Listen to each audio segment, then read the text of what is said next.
Here we go. Welcome to Disaster Preparedness. This is the first of a series of 6 classes. My name is Ann Forrest. My email is seattleprepares@gmail.com, and you'll see that on all the paperwork I give out for the most part. And I am delighted you're here. I really enjoy teaching, and I like that there's so many folks near me that are interested in this. So we will get started. I was a Navy nurse for 20 years. That's me as a baby officer. I was an ensign, started as an ensign, as a Navy nurse, did 20 years, and then I started homeschooling my son, did that for 8 years as we continued to move about the country and the world. And finally, we settled in Seattle. And I have never lived in an area that, well, that's not true. I've lived in places that had earthquakes, but really got involved in learning about earthquakes and how to prepare. And I just find the whole science of disaster preparedness interesting. There's a lot of psychology, a lot of sociology, a lot of science, which I love being a nurse, and also having a degree in biology. I really like science. So I just have a huge interest in it. Let me back up a second.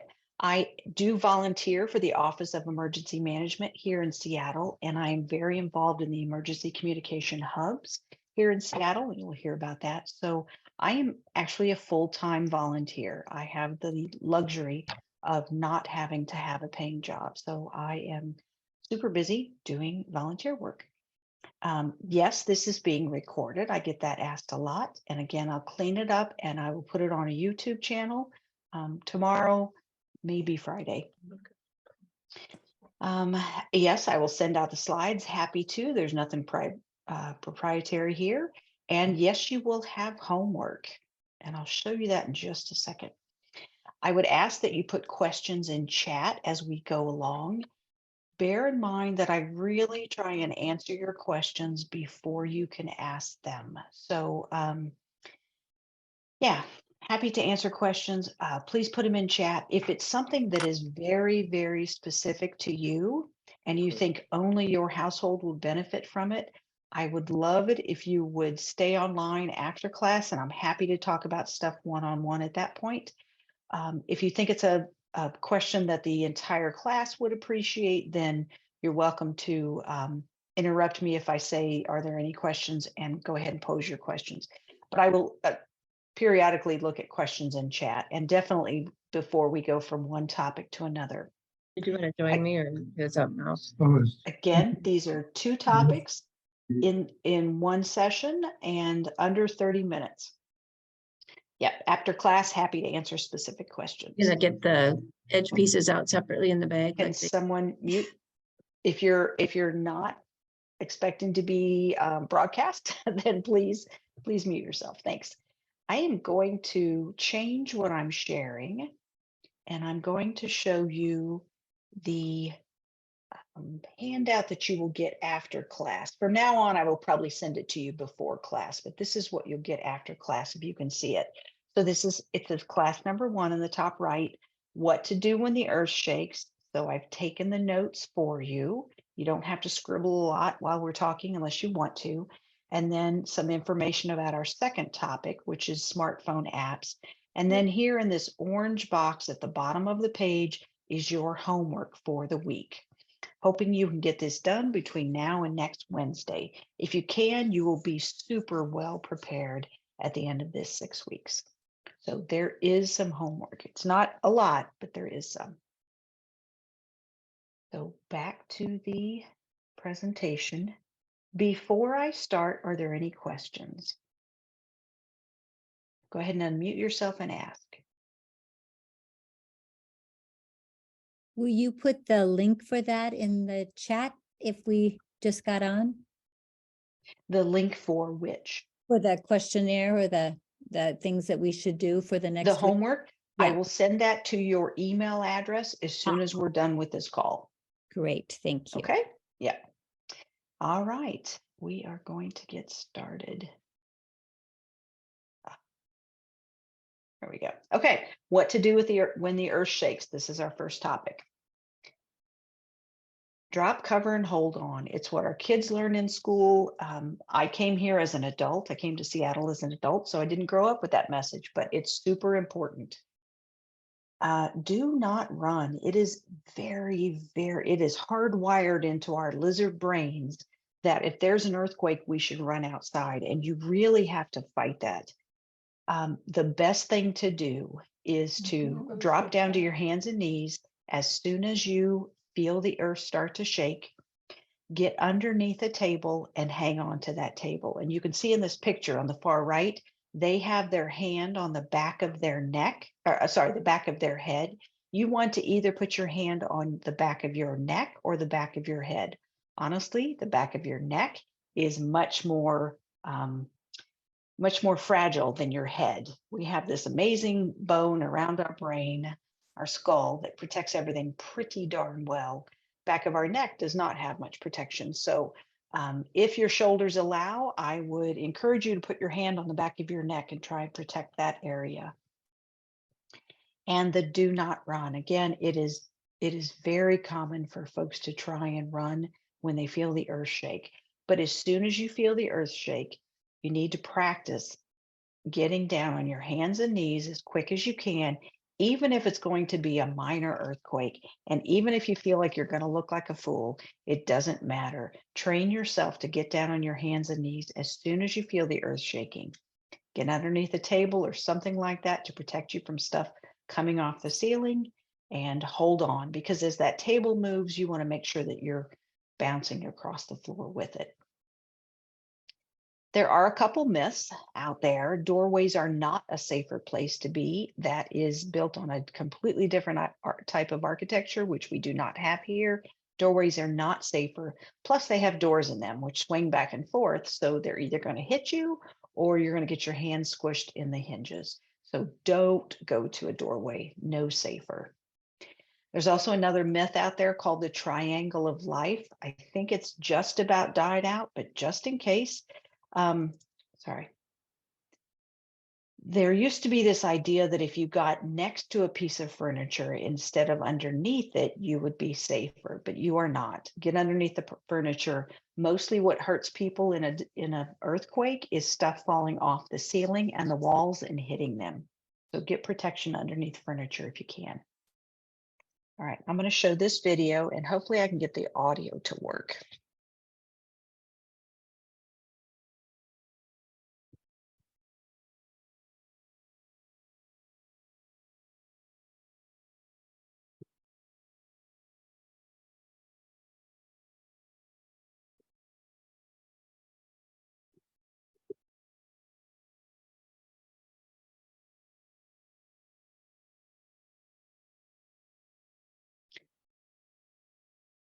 That was a video. That was a house that was built in California on a movable platform, and they simulated an earthquake.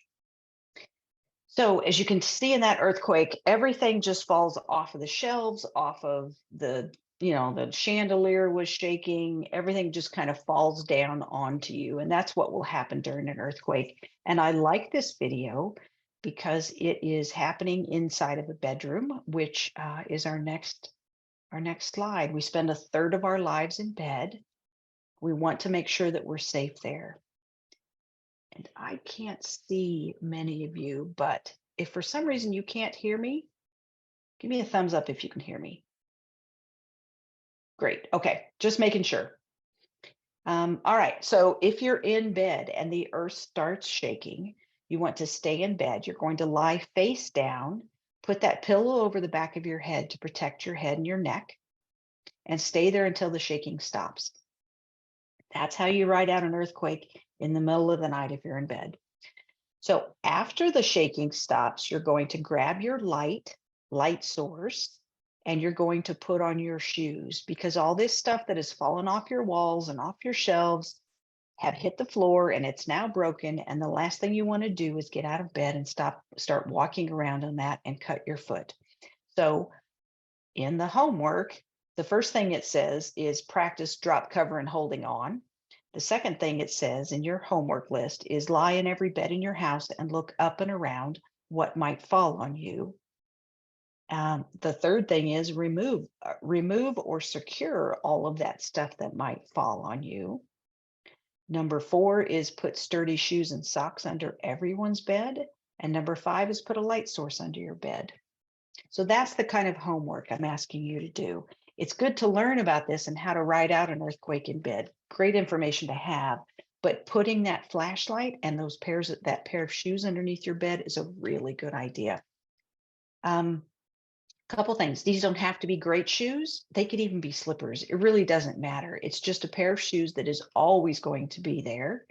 A lot of folks use old tennis shoes after they've worn out and they've got holes in them or something like that. Go ahead and stick them under your bed. You're not going to need something that's going to last for another 5 years. You just need something safe enough and secure, sturdy enough to help you walk around your house, your home after an earthquake, so that you can figure out what to do. And maybe one of your 7th step after the earthquake is to put on a better fitting pair of shoes or something like that. So nothing fancy, just put an old pair of shoes under your bed. Another idea is to take the light source and the shoes and put them in a bag and tie it to one of your bedposts. Tie it to your bed somehow. So if your bed moves and you feel a little bit disoriented after the earthquake, if you know right what bedpost to go to find your shoes and socks and your flashlight, that may help. So that's an idea. All right, we're going to keep going through how to ride out an earthquake. If you're in school or if you're in an office setting, move away from the windows. The reason for that is it's very possible that windows will break in an earthquake, and so you don't want to be near a window. So get down on your hands and knees as soon as you feel the earth shaking, and if you can, start crawling away from the windows. You're going to drop cover and hold on to any furniture that you can, protect your neck like we talked about, and stay there until the shaking stops. So just wait it out. And you can see the person on the far right, they have their hand on the back of their neck. That's excellent. Again, if your shoulders allow, that's really good protection. So that's a school or an office building. If there's no furniture nearby, what you're going to do is, again, get down on all fours, try crawling away from those windows. So you're going to go to an interior wall or next to low-lying furniture like a couch. And again, you're going to an interior wall, not because they're stronger, but because you're further away from glass, typically. So get away from that glass, get next to furniture. So if anything's falling off the ceiling, hopefully it'll hit the furniture before it hits you. This person that I believe is probably unable to get down on all fours, their job is just to get lower than the back of that chair so that anything coming off the walls or the ceiling is going to hit the back of that chair before it hits them. And again, protect your neck. If you're in a grocery store, kind of tough, not a lot of places to hide, but if you could get next to a grocery cart, that could give you some protection. If you're in a wheelchair, you're going to lock your wheelchair wheels. And again, try and get your back lower than the handlebars of that wheelchair. So anything coming off the shelves or coming off the ceiling hits the sturdy part of your wheelchair before it hits you. And then down here on the bottom right, that's a really good picture of how you might protect a very young child, is put them underneath you and then put your other hand on the back of your neck to protect that very fragile area of your body.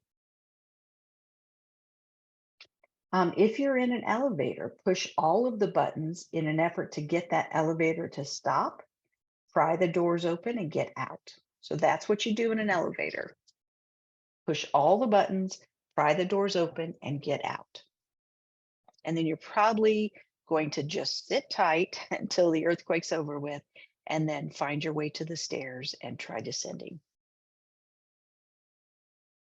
All right, in a theater, super simple. You do exactly what you've done in all the other ones. You're trying to get lower than the backs of these seats. And all these folks have their hands on the back of their neck, trying to protect that fragile area. And you could definitely go one step further and get down in between these chairs, get down on the floor with the sticky popcorn and soda and everything else. No reason to stay in the seats. There's nothing better there than being on the floor. If you have just exited a building, go back inside. You are safer in that building than you are on the sidewalk next to it.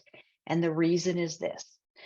Even if the building is very, very stable, and even if it's safe to be in after the earthquake, there's still going to be a lot of stuff on the outside of the building that will crack and fall down to the sidewalk or fall down and cover that entrance to the building. Whether it's glass or stone or gargoyles or whatever, there's going to be stuff falling off that building and hitting the sidewalk. You don't want to be under that. So if you just exited a building, go back inside, drop cover and hold on right there in the entrance. If you are outside, get as low as you can. Make yourself a tiny little target and stay away from power lines, buildings, and vehicles. So power lines make sense. You don't want a live power line falling on you. Buildings, again, you just never know what's going to fall off of them. So stay away from buildings. And vehicles, you don't want to get hit by, you don't want to run out in traffic if you're outside just to get away from a building in an earthquake. I would lean down next to a car and just stay there. If you are driving, keep driving out from underneath an overpass or a bridge or a power line. You want to keep creeping forward, pull over, set the parking brake, and sit tight. And the reason you're avoiding the overpass is not because that overpass is necessarily going to come down on your car. It's possible the overpass won't withstand the earthquake, the earth shaking. But if nothing else, all of the concrete on the bottom side of that overpass is going to crack and fall down and block the road. And you don't want your car underneath there. So creep out from underneath those things. Pull over to the side of the road, set your parking brake, and just sit tight. If you are near the shore or beneath a dam, you're going to have to worry about water and tsunamis. So first, if you feel the earth shaking, get down just like these folks are. Get down, protect your neck, make yourself a tiny little target, and wait for the shaking to stop. As soon as you can, walk quickly to high ground or inland. You want to hightail it out of there because it's very possible that the waves will come in a tsunami and you do not want to be there. So look for evacuation signs like you see in this picture and get to high ground and keep moving until you can't move any further. Signs that a tsunami are coming. The ground shakes. That is your best warning. An earthquake is happening. Assume that a tsunami is coming. If you're watching the water and it recedes below the low tide level, like it goes out really far and gets really low, and you go, that's very strange. That's a sign that a tsunami is coming. You need to move. You need to get to higher ground. And don't wait, move. There's an idea out there propagated by the movies that there's this huge wall of water and you'll be able to see it from miles away. That is not the case. It is not, it's a lot of water coming in towards the shore, but it is not a tall wave. It is a short, really long wave. So don't wait for a wall of water. You won't see it. I think tsunami waves sometimes are like 5 foot high. They're really fairly unimpressive until they get close to shore, and then they get really big. So don't wait for a wall of water. That's not a good sign. And here's a picture of a way to protect a small child. She's underneath the table. She's holding on to the table. One hand on the table, one hand on the child. She's doing great. So I'm going to pause a second. I'm going to take a look at chat because I do see that there's a couple questions or something in there. Okay, great. It was just an auditory issue. So I'm going to pause just a second and find out if anybody has any questions. You're free to unmute if you do. Okay, I'm pressing on. Oh, I had a question. Sorry. Sure, Can you go hear me? ahead. Yes. Why wouldn't you get underneath your bed if you're in bed? Yeah, I know it's a good one, huh? I'm not honestly sure. Um, Okay, maybe it's the idea of getting out of bed when you don't need to. Um, I don't really know. okay, Yeah, all right. Just curious. yeah. If I'll write something down. If I come across anything that explains why, I know that the guidance that's given is good guidance. I just don't know, why wouldn't you get under your bed? So I'll take a look through the literature and the sources I have and see if I can find a reason. Beds are usually lower and a lot of people have trouble getting underneath their bed. I know I can't get under mine. Yeah, that's true. That could be it. Maybe it's just safer, easier guidance to tell everybody the same thing, which is stay in bed. That could definitely be it. Okay, we are moving forward. This is our second topic for the night. And if you don't have a smartphone, this isn't going to be super helpful to you. There'll be a couple things that you'll want to hear, but a big chunk of this is only helpful to those that have smartphones. So weirdly, there are some really good apps that you can download onto your phone now that will be helpful even after a disaster.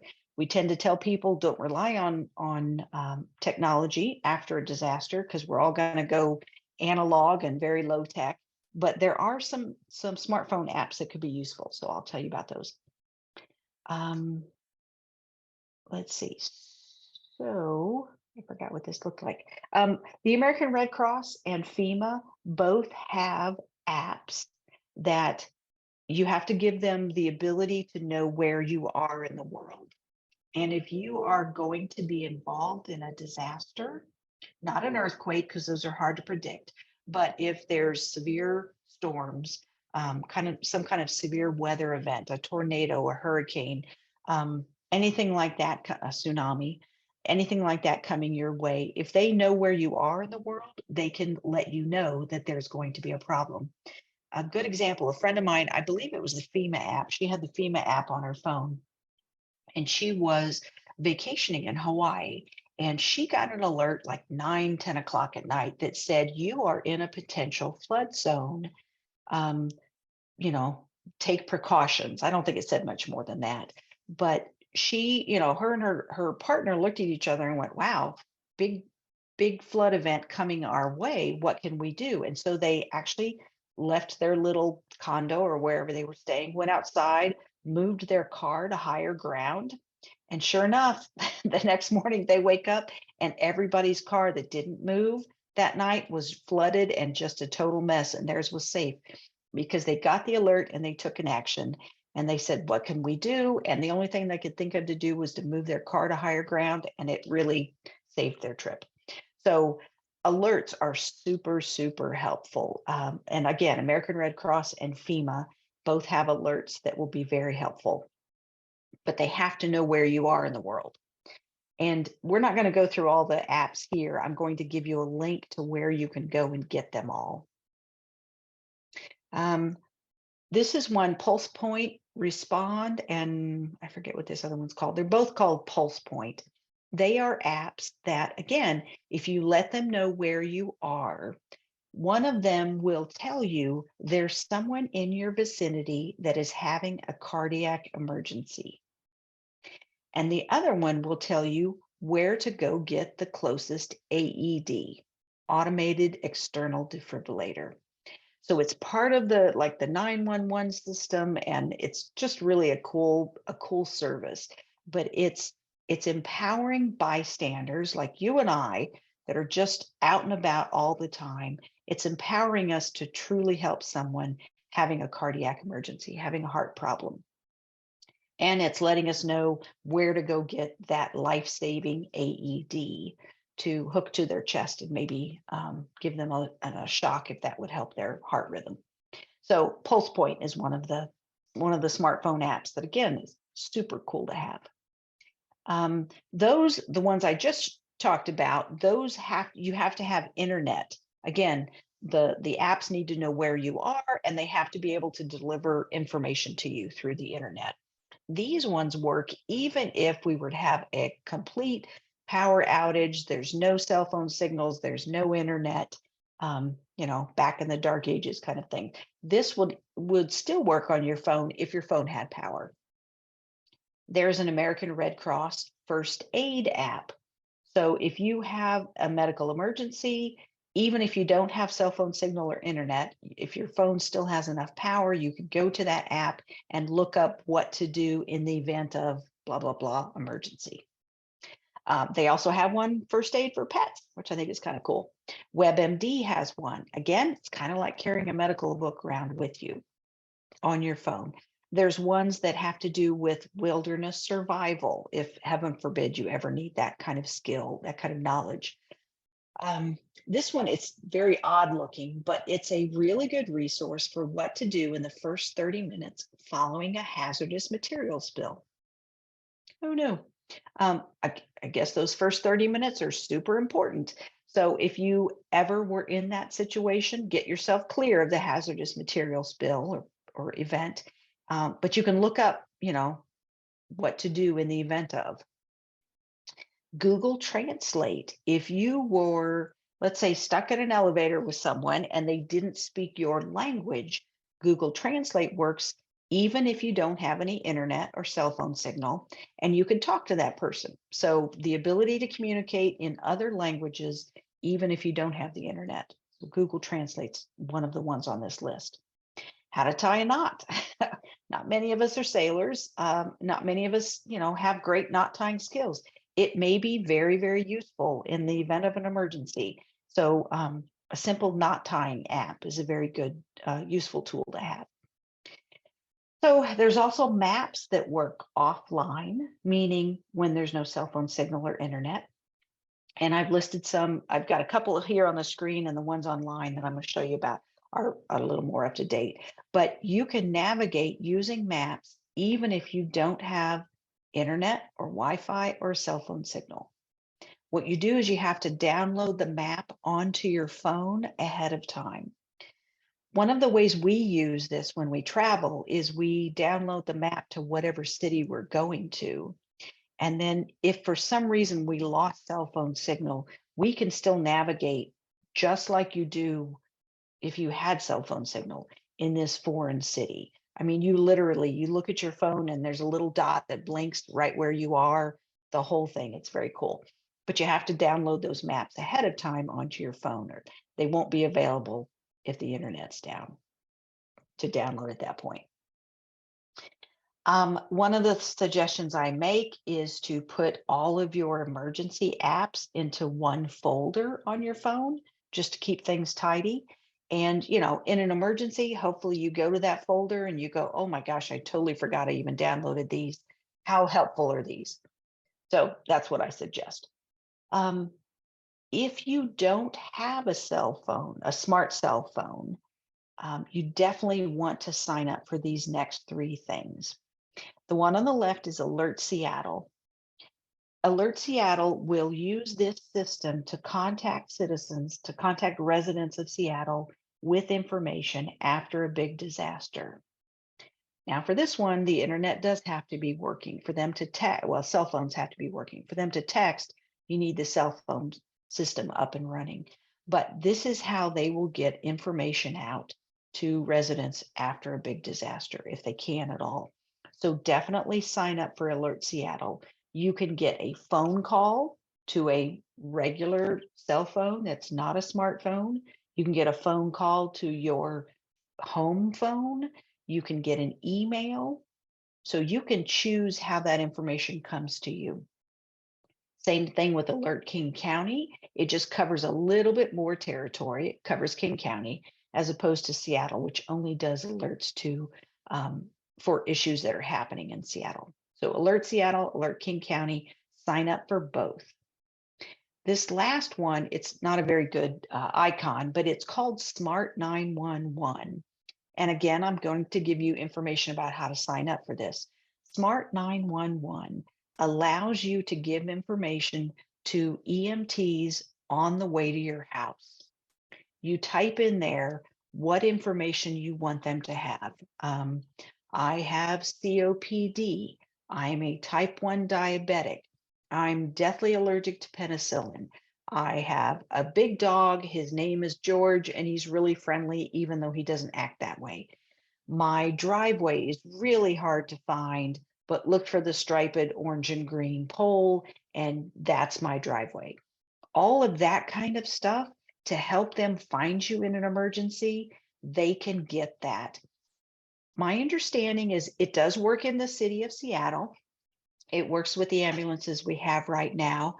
I don't believe it's the ambulance driver that is reading this stuff as they're driving. I believe it's the 911 operator that might be in touch with them that is giving them this information verbally as they're driving to your home. So Smart 911 is one of those really good things to have. And you have to go on you should go on like every 6 months or something like that and update it. My dog is no longer alive, my son has moved out, whatever. Just make sure that it's current. I'm on this medication and I'm not on that one, that kind of stuff. So I have given you a link to a YouTube video. It's not the greatest, but it's what I got for right now, and it will help you download all of these smartphone apps. Yep. And then also on your to-do list, on your homework list, I've given you links to how to get to Alert Seattle, Alert King County, and Smart 911. And then if you would like a gentle nudge to keep you moving on your preparedness journey, you can sign up for the Seattle Prepares newsletter. I don't send out stuff very often, but sometimes if I find a sale on something that I think is really good, or I found out new information, I will post it that way. So you won't get inundated with emails by any stretch. Next week, next Wednesday, March 29th at 7 p.m., we're going to talk about water, which is crazy important, and power outage lights. And that is it for tonight. I'm going to stop sharing, check the chat, and then also see if anybody has any questions.